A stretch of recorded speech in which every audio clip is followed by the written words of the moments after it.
Hi again then guys, and welcome to episode 44 of B-Road Ballers, the review series for Gran Turismo's pretty decent selection of hot hatches, some older, some newer, some more or less powerful, and some physically larger than others. And in this particular pick we're featuring one of the relatively few, but also quite strong, concept hot hatches that are featured on the game. There isn't a huge amount of them, but those that are included are pretty good. And in some cases they're actually better than some of the production models. Now I really wish that Mitsubishi had built this car as a production model. I think it's a real shame that this car never got the chance to be an actual modern Mitsubishi hot hatch, because in my personal opinion this is such an effortlessly cool car. It looks fantastic as far as I'm concerned, like a Mitsubishi Colt that was done up to be kind of a Group B or WRC style homologation car. It has an incredible engine. It's only a 1.5 litre, but it puts out 420 horsepower fully tuned and 331 foot-pounds of torque, which is incredible performance for such a small engine. As far as its overall package, you get all-wheel drive, a similar kind of look to the Mitsubishi Colt, but as I said, kind of roided up, as though it's been hitting the gym for a few months, and it's also extremely lightweight, with the full weight loss package, despite the all-wheel drive, and not being a particularly small car. It's not large, but it's not overly small either. It only weighs 1,010 kilos. That's literally only just over a tonne.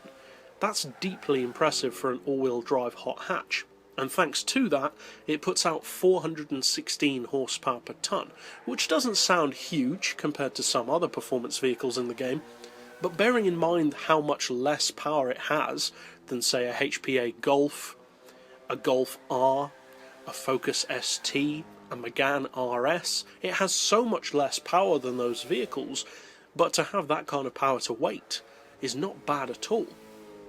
Now, in terms of straight line performance, this is actually one of the quickest hot hatches in the game, not for pure top speed, but for overall acceleration. The top speed isn't necessarily among the best of hot hatches, it can do well over 200 though.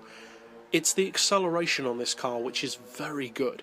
It launches off the line like an absolute monster, which is what you'd expect from an all-wheel drive, turbocharged, tiny capacity Mitsubishi. That's exactly the kind of acceleration you'd expect.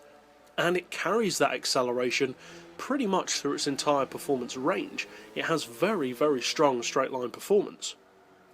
More than enough, in fact, for most racing situations. Now, in terms of PP, it's actually not too high. 535 is quite reasonable, I would say, for this car.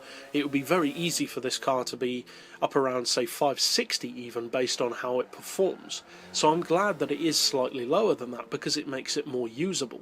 As far as where I'd recommend using this car, well, that's hard to say. I don't race it much myself, I prefer to just drive it for fun. But one of the good things about this car, the Tarmac, is that I think it has a lot of potential. You could use this at multiple PP levels, and it's certainly capable of giving you a win, because it has such a perfect all-round hot hatch package. It's compact, it's all-wheel drive, it has decent enough power to get the job done, low weight, and a PP which isn't too high. That's a pretty formidable all-round package. It's not the fastest or the most powerful or the lightest, but it doesn't really have any downsides. It's just really good at everything it does. Now, the handling isn't perfect. All-wheel drive cars do have a tendency to need setting up with a bit more care than some others, because they can either be really good or kind of awkward. With this car, that's no different. You need to set it up and test it and find what works best for you, but when you do set it up correctly, this car can absolutely fly around the track. And being an all-wheel drive Mitsubishi, especially a compact one, it also makes a fantastic rally car. Now, there is of course also a rally version of the car on the game, but I would say that overall this is my favourite of the two versions. Now, it does cost 80 grand, which is a lot, it has to be said, for a hot hatch, but you do have to bear in mind that this isn't just any hot hatch. This is a concept, and concept cars on the game do generally cost more.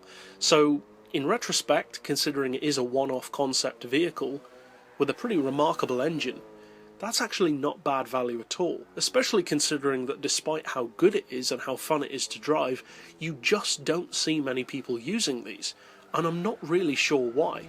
I guess a reason may be to do with the looks, although I personally think it's a fantastic looking car. I could understand why people maybe wouldn't think that. It does have kind of a stung in the face by a wasp look to it, but I like that. The car looks like it's bursting from its own steroids. It looks cool, it suits the car, and it's one of the reasons why I wish Mitsubishi had actually produced this.